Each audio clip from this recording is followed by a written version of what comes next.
Hey everyone, welcome back. I'm your host, the quant who absolutely lives for this stuff. And I'm the investor who's tired of seeing amazing backtests crash and burn in the real world. Today, we're talking about how to stop that from happening. We're going from flawed forecasts to financial fortresses. Let's do this. Okay, let's just rip the Band-Aid off right away. This is the question. This is what drives me crazy. I'll spend a month, maybe more, building a strategy. The backtest looks like a dream, a sharp of 3. I'm thinking, I've cracked it. Then I go live and poof, it just loses money, slowly, painfully. What am I missing?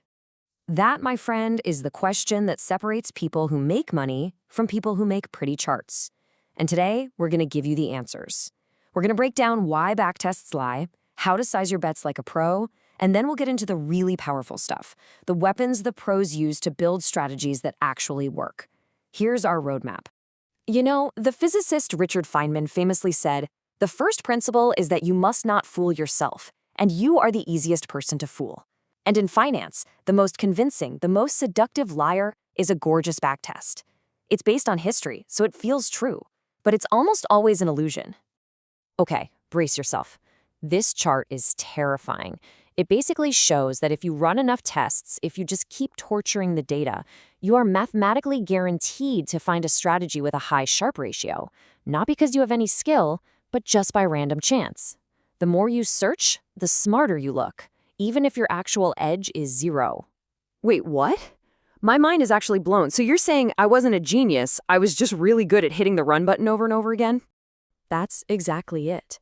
As the great Dr. López de Prado puts it, it's not a possibility, it's a certainty. Wow, that actually hurts. All those weekends spent tweaking parameters, thinking I was finding alpha, I might have just been finding noise. Okay, fine. If I can't trust my backtests, how in the world do I decide how much money to put behind a trade? Just guess? No, absolutely not. Guessing is for the roulette table. We are engineers. The first step to becoming a professional is to stop guessing and start sizing your positions based on a formula, one that's driven by conviction. Right. It's called bet sizing, and it's all about turning your model's confidence into an actual dollar amount. Think about Ed Thorpe counting cards in Vegas. He didn't bet the same on every single hand, right? He bet the minimum when the odds were blah, but when he knew the deck was stacked with high cards, he bet the max. He was sizing his bet based on his probabilistic edge. That is exactly what we need to do. And this little formula is how we do it. Now, don't let the math scare you. It's super simple. Your model gives you a probability, let's say a 60% chance the stock goes up. We plug that 60% in here. This formula then calculates what's called a z-score, which is just a fancy way of asking, how different is our 60% prediction from a simple 50-50 coin flip? The bigger the difference, the more conviction we have.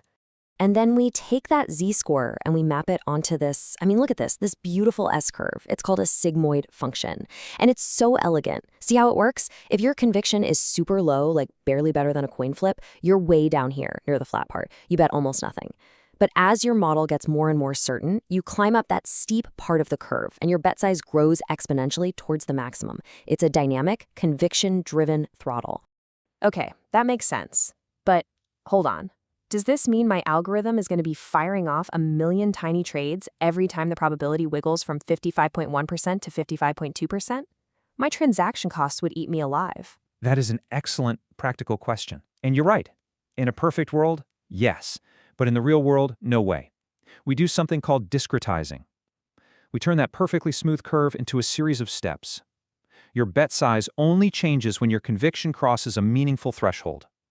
No more jitter, no more death by 1,000 commissions. So, we're making progress. We have a logical, mathematical way to size our positions. But even with that solved, we are now walking into what I call the overfitting minefield. There are so many hidden traps in the backtesting process that can make you think you've struck gold when all you've found is fool's gold. And here are the greatest hits. Survivorship bias. You only test on the companies that are still around today, forgetting all the ones that went bankrupt. Look-ahead bias. You accidentally use information in your test that you wouldn't have actually had at the time. Oh man, you just described my first ever strategy. I downloaded the current list of S&P 500 stocks and ran a backtest. Of course it looked good. I'd filtered out all the losers, and ignoring transaction costs? Yep, guilty. That's an easy one to forget. Okay, wait, let me get this straight. So my Sharpe ratio could be a total fluke, my process is probably full of hidden biases, and now you're telling me that even if I fix all of that, the historical data itself is the problem? If I can't trust history, what in the world is left to trust? We trust robustness, and this quote says it all. The specific sequence of events we lived through, the dot-com bubble, the 2008 crisis, the COVID crash, that's just one roll of the cosmic dice. It's a single path. A truly robust strategy shouldn't just work on that one single anecdotal path. It has to work on the thousands of other paths that could have happened too. Now, people have been trying to solve this for years. Methods like walk-forward testing are a small step up, but you're still basically following one single timeline. Cross-validation is a lot better. It chops up the data and tests on different combinations. But even that has some technical flaws, and in the end, it still gives you just one final number. We can do better. We can do much better. All right, this is where we get to the really exciting stuff. We're about to bring out the heavy artillery. These are the two ultimate weapons that serious quantitative firms use to break free from the prison of a single history: CPCV and synthetic data. First up is CPCV. Now, don't worry about the long name, Combinatorial Purged Cross-Validation. The idea behind it is actually pretty simple and totally brilliant. Instead of running one backtest on one history, what if you could create thousands of different unique historical paths and test your strategy on every single one of them? It's like a choose-your-own-adventure novel for your algorithm. Just look at this table to see how it works. We break our data into 6 chunks. For the first backtest, we might train our model on chunks 3 and 4 and test it on 1 and 2. For the next one, we test on 1 and 3. We systematically create every possible combination. And what do we get? We no longer have a single Sharpe ratio. We get a whole distribution of Sharpe ratios. Now we can finally ask, how did my strategy do on average? And more importantly, what did the worst-case scenario look like? Okay, CPCV is clicking for me. Testing on a bunch of shuffled versions of the past is obviously way better than just testing on one. But it's still the same past, isn't it? The same events, just in a different order. That is the perfect question. You're right.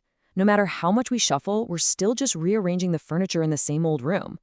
So the ultimate question is, what if we could build a whole new house? What if we could escape history altogether? And this is how we do it. Welcome to the world of synthetic data. Here, we're not using historical prices at all. We are using math to generate brand new, completely artificial market data from scratch. We can create a market that is super choppy and mean reverting, like on the left, or we can create a market that trends smoothly for a long time, like on the right. We can test our strategy in market environments that have never happened before, but absolutely could happen in the future. And this is the payoff. This is the magic. We take our strategy and we run it, not 1,000 times, but 100,000 times on all these different synthetic universes, tweaking our stop loss and take profit rules each time. The result is this heat map. That bright green area isn't just a good result from a lucky backtest. It is the provably, mathematically optimal zone for your strategy's parameters. It's the most robust answer you can possibly get. Wow. Okay. My mind is officially changed. I feel like I've been trying to build a castle with sand, and you just showed me how to use steel and concrete. This is a complete paradigm shift. So let's bring it home. What's my action plan for tomorrow? What's the toolkit I need to start using right now?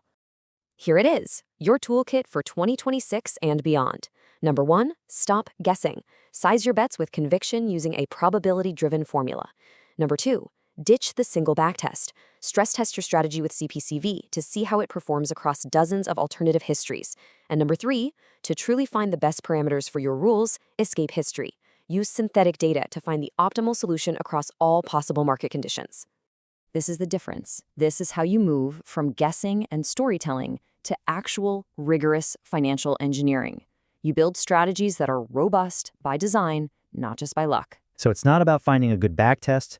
It's about having a process that's so robust, you trust it no matter what the backtest says. You got it. That's the whole game. The only question is, are you ready to play it?